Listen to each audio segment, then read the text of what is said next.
तर महाराष्ट्राचं राजकारण हे धनंजय मुंडे साहेबाच्या भोवती फिरतंय. सेंटरला धनंजय मुंडे साहेब आहेत आणि जाणीवपूर्वक जे चाललंय ते ह्याच्यामध्ये राजकारणाचे बारामतीचे संशय आहे आणि आरोप जे आहे किंवा त्यांचंच बारामतीचं काम आहे हात आहे याच्यामध्ये पाठीमागं सगळ्या. लोखंडी सहित बेड तयार केले तेव्हा तुम्ही कुठं होता राजभाऊ? त्या तुम्ही काही एक तरी काम दाखवा की तुम्ही परळी मतदारसंघासाठी तुमचं योगदान काय आहे, तुम्ही कुणावर आरोप करताय, तुम्ही कुणाचं म्हणजे बरोबरी करताय. ज्यांना लाख लाख 1.5 लाख लोकांनी त्याला निवडून दिलेला आहे, अशा पद्धतीने जर त्याची तरी तुम्ही बदनामी करत असता हेतू पुरस्पर, तर अशा पद्धतीचे आम्ही आरोप खपवून घेणार नाहीत आणि नक्कीच आम्ही या संदर्भात काही ना काही पुढील पक्ष आमचा ठरवेल त्या पद्धतीने आम्ही निर्णय घेऊ. राजकारणामध्ये बलाढ्य व्यक्तीवर आरोप करायचे आणि आपलं कुठं काय दाळ शिजती का, आपल्याला कोण नेता म्हणतंय का, याच्यासाठी धडपड आहे. आम्हालाही या ठिकाणी या अशा विरोधकांना जर उठायचं आणि काही मीडियाच्या समोर यायचं आणि बेछूट आरोप करायचे, त्यांना मला आव्हान करायचं आहे. त्यांचेही अनेक असे काही प्रकरण आहेत की त्यांना या ठिकाणी आम्ही कुठल्याही खालच्या पातळीवर जाऊन त्यांना कधी त्याचं उत्तर आम्ही दिलेलं नाही. म्हणून येणाऱ्या काळामध्ये यांनी जर अशा पद्धतीचे आरोप करणं जर थांबवलं नाही तर आम्हाला आक्रमक पद्धतीनं त्यांना या ठिकाणी रोखण्यासाठी पुढे यावं लागेल. राष्ट्रवादी काँग्रेस श्रीचंद्र पवार गटाचे प्रदेश सरचिटणीस राजभाऊ फड यांनी एक पत्रकार परिषद घेत एक खळबळजनक दावा जो केलेला आहे, त्या अनुषंगाने त्यांनी चक्क माजी मंत्री धनंजय मुंडे यांच्यावरती महादेव मुंडे खून प्रकरणात आरोप केलेला आहे. त्यांच्याच सांगण्यावरून हा खून झाल्याचा आरोप करत खळबळजनक दावा केल्यानंतर आता आपण माजी मंत्री धनंजय मुंडे यांच्या कार्यकर्त्यांसोबत आहोत. त्यांनी देखील पत्रकार परिषद घेत खुलासा केलेला आहे. मात्र नेमकं हे असे होण्याचे कारण काय आहेत आणि यांच्या भावना काय आहेत आपण ते जाणून घेणार आहोत. काय सांगताय तुम्ही? वारंवार माजी मंत्री धनंजय मुंडे यांच्यावरती आरोप केले जातात असं तुम्ही म्हणत आहात. अगदी याच पद्धतीने देखील विरोधकांच्या आरोपाचं काही सत्र थांबण्याचं नाव घेत नाहीये. गेल्या 2-4 वर्षापूर्वीचं राजकारण जर बघितलं तर महाराष्ट्राचं राजकारण हे धनंजय मुंडे साहेबाच्या भोवती फिरतंय. सेंटरला धनंजय मुंडे साहेब आहेत आणि जाणीवपूर्वक जे चाललंय ते ह्याच्यामध्ये राजकारणाचे बारामतीचे संशय आहे आणि आरोप जे आहे किंवा त्यांचंच बारामतीचं काम आहे हात आहे याच्यामध्ये पाठीमागं सगळ्या. उठायचं, काहीतरी बोलायचं, मगवाय सांगितलं बेसलेस बोलायचं, कायद्याचं ज्ञान नाही, कुठली प्राथमिक माहितीच म्हणायचं, त्याला सूत्राची माहिती म्हणण्याऐवजी म्हणजे जे बोलायचं ते वरून सांगतील ते बोलायचं इथं चालू आहे आणि प्रसिद्धीसाठी, मोकळ्या प्रसिद्धीसाठी कार्यक्रम चालू आहे. या पत्रकार परिषदेमध्ये राजभाऊ फड यांनी एक वक्तव्य देखील केलेलं आहे की त्यांना असा प्रश्न विचारला गेला होता पत्रकारांच्या माध्यमातून की धनंजय मुंडे यांनी म्हटलेलं आहे की मला ह्या पृथ्वीवरून संपवण्याचं कट कारस्थान आहे. मात्र याचं उत्तर देताना त्यांना म्हटलेलं आहे की त्यांनी अनेकांना ह्या पृथ्वीवरून संपवलेलं आहे.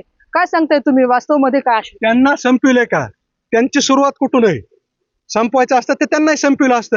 राजाभाऊ फडचे आमचे मित्र, त्यांची सुरुवात कुठून आहे? धनंजय मुंडे साहेबापासून आहे. त्यांच्यावर त्यांच्या जे वांदे चालू होते, भांडणं चालू होते, त्यावेळेस धनंजय मुंडे साहेबांनी त्यांना आधार दिलाय. सुरुवात धनंजय मुंडे पासून आहे. आज मोठे झाले असतील तरी त्यांनी ते लक्षात ठेवायला पाहिजे. मग त्यांनाही संपविलं असतं. राजाभाऊ फड आणि धनंजय मुंडे साहेब ही कम्पेअरच होऊ शकत नाही. धनंजय मुंडे व्हायला 2-4 हजार मुलींचे बहिणींचे लग्न लावावं लागते. धनंजय मुंडे व्हायला 10,000 रेमडेसिवीर इंजेक्शन कोरोनात आणावं लागते. तिथं जात पात काही नाही. सगळ्या जातीला 2 टाइम जेवण, सकाळचा नाश्ता. ज्या वेळेस कोरोनामध्ये अशी परिस्थिती होती दुसऱ्या फेजमध्ये की आईला डब्बा घेऊन लेकरू जात नव्हतं, त्यावेळेस नाथ प्रतिष्ठानच्या माध्यमातून धनंजय मुंडे साहेबांनी 10,000 रेमडेसिवीर ऑक्सिजनचा पुरवठा, साहेब पालकमंत्री होते.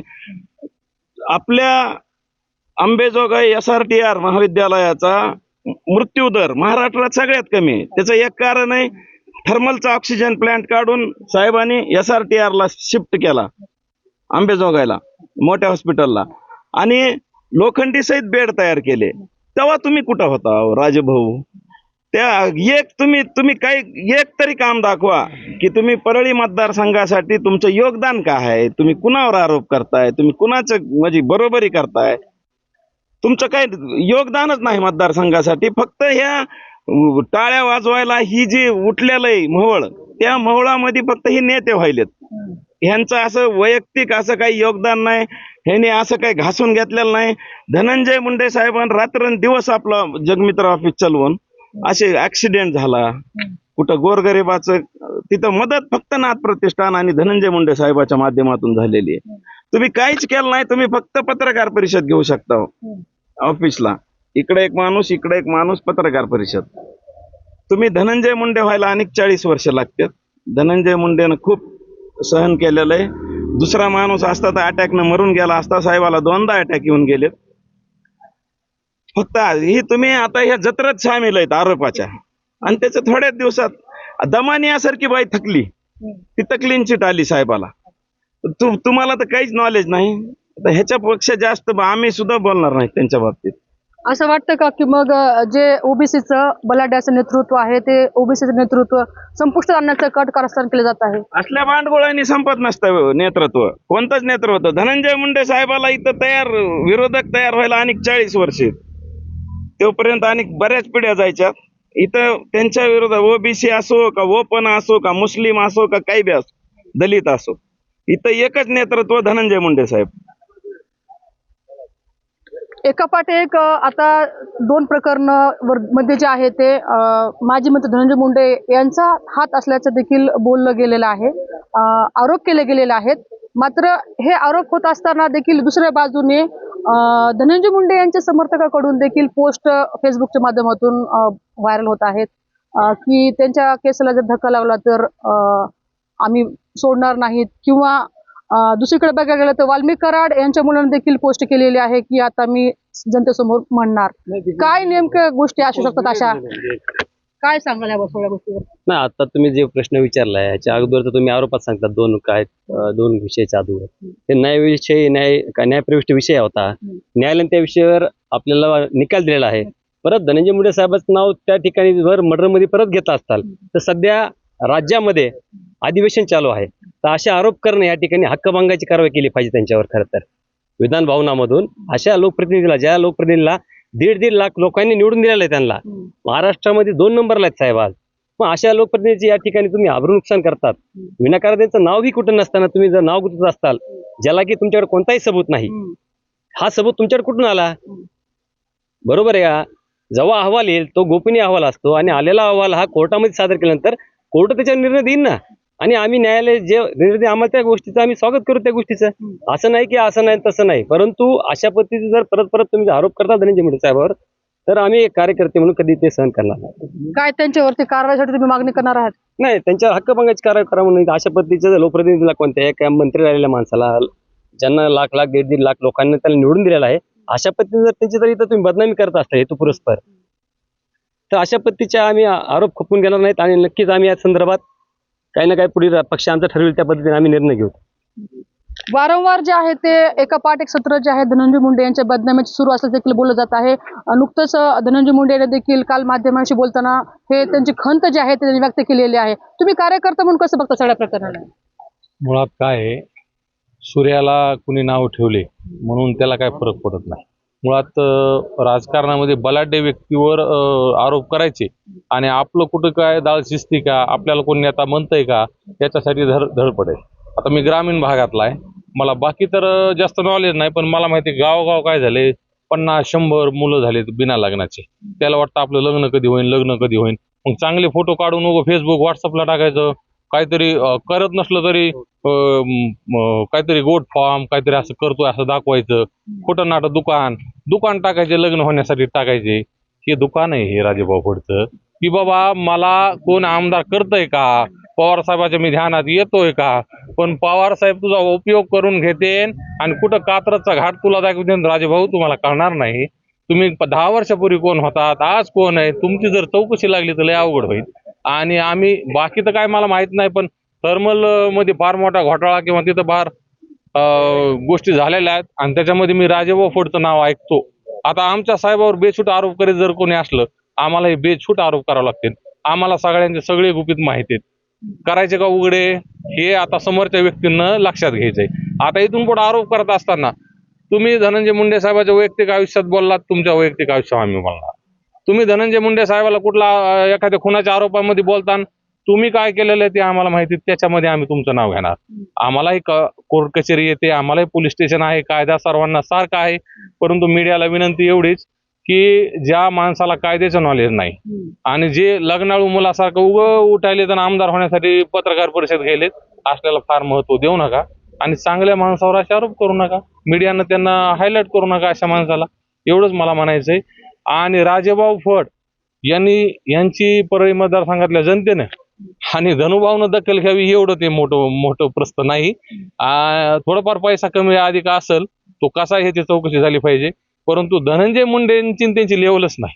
त्याच्यामुळं हे आता हे पत्रकार परिषदही खरं तर साहेब आपण घ्यायला नाही पाहिजे, कारण त्या व्यक्तीचं म्हणजे तेवढं वेटेजच नाही ना. जनतेमध्ये मास लीडर कोणाला म्हणायचं, ते मास लीडर वगैरे असे काय नाही.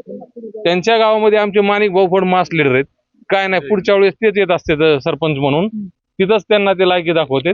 परंतु या व्यक्तीची फार काय म्हणजे हायलाइट करण्यासारखी परिस्थिती परळी मतदारसंघामध्ये नाही. वारंवार जे आहे ते धनंजय मुंडे यांचं नाव घेऊन त्यांना कुठेतरी एंगेज ठेवण्याचं काम देखील केलं जातं असं बोललं जात आहे. वारंवार जे आरोप केलेत त्या आरोपावरती आता प्रत्येक वेळेला जो आहे तो क्लीन चिट जे आहे ते समोर येताना देखील पाहिलेली आहेत आणि त्या माध्यमातून धनंजय मुंडे देखील बोललेला आहे. तुम्हाला असं वाटतं का की त्यांना कुठेतरी मंत्रिपदच मिळू नये म्हणून हे डावल्याचं षडयंत्र असू शकतं? हो, कारण या ठिकाणी माजी मंत्री आमदार धनंजय मुंडे साहेबांचं कामच एवढं मोठं आहे, ते कामामध्ये त्यांची स्पर्धा कुणी करू शकत नाहीत विरोधक. म्हणून या ठिकाणी विरोधक त्यांच्यावर बेछूट असे आरोप करायचे आणि त्यांना कुठंतरी बदनाम करून या ठिकाणी जनतेच्या मनामध्ये संभ्रम निर्माण करायचं काम ते करतायत. म्हणून या विरोधकांना माझं आव्हान आहे की त्यांना जर माननीय आमदार धनंजय मुंडे साहेबांबरोबर जर त्यांना कामातून खेटायचं तर त्यांनी खेटावं, मात्र असे बेछूट आरोप करून त्यांच्याशी त्यांनी असं नीच पद्धतीचं राजकारण त्यांनी करू नये. याच्यामुळं समाजामध्ये तेढ निर्माण होतोय आणि समाजामध्ये तेढ निर्माण करण्याचं काम विरोधक आपली राजकीय पोळी भाजवण्यासाठी या ठिकाणी करतात. या ठिकाणी आम्हाला दुःख होतंय की इतक्या खालच्या पातळीवर नीच पातळीवर हे राजकारण गेलेलं आहे आणि अशा किळसवाण्या राजकारण बघत असताना या ठिकाणी करत असणारे विरोधक या ठिकाणी आम्हालाही कुठेतरी चीड निर्माण होते आणि या ठिकाणी अनेक आमच्या सहकाऱ्यांना माननीय आमदार धनंजय मुंडे साहेबांवर जीवापाड प्रेम करणारे आम्ही सर्व कार्यकर्ते आहोत. आम्हाला चीड निर्माण झालेले, मात्र या ठिकाणी लोकशाही आहे. डॉक्टर बाबासाहेब आंबेडकरांनी जे संविधान दिलेलं आहे त्या संविधानाप्रमाणे आपला देश चालतोय. या लोकशाहीमध्ये आम्ही या ठिकाणी लोकशाहीच्याच पद्धतीने त्यांना उत्तर देऊ. मात्र आमचा कुठंतरी आम्हालाही या ठिकाणी या अशा विरोधकांना जर उठायचं आणि काही मीडियाच्या समोर यायचं आणि बेछूट आरोप करायचे, त्यांना मला आव्हान करायचंय. त्यांचेही अनेक असे काही प्रकरण आहेत की त्यांना या ठिकाणी आम्ही कुठल्याही खालच्या पातळीवर जाऊन त्यांना कधी त्याचं उत्तर आम्ही दिलेलं नाही. म्हणून येणाऱ्या काळामध्ये यांनी जर अशा पद्धतीचे आरोप करणं जर थांबवलं नाही तर आम्हाला आक्रमक पद्धतीनं त्यांना या ठिकाणी रोखण्यासाठी पुढे यावं लागेल. तर आपण पाहू शकतो की कशा पद्धतीने या ठिकाणी माजी मंत्री धनंजय मुंडे यांना कुठेतरी टार्गेट करत वारंवार कुठेतरी वेगवेगळ्या खोट्या आरोपाखाली गुंतवण्याचं काम जे आहे ते केलं जात आहे. मात्र कार्यकर्ते म्हणून आता सध्याला आपण पाहिले की अतिशय आक्रमक भूमिका या ठिकाणी कार्यकर्त्यांनी घेतलेली आहे आणि आता जो कोणी आरोप करेल त्याला नक्कीच प्रत्युत्तर दिले जाणार असं देखील या ठिकाणी भूमिका व्यक्त केल्या आहेत. टाइम्स नाव मराठीसाठी सुकेश नाईकवाडे, बीड.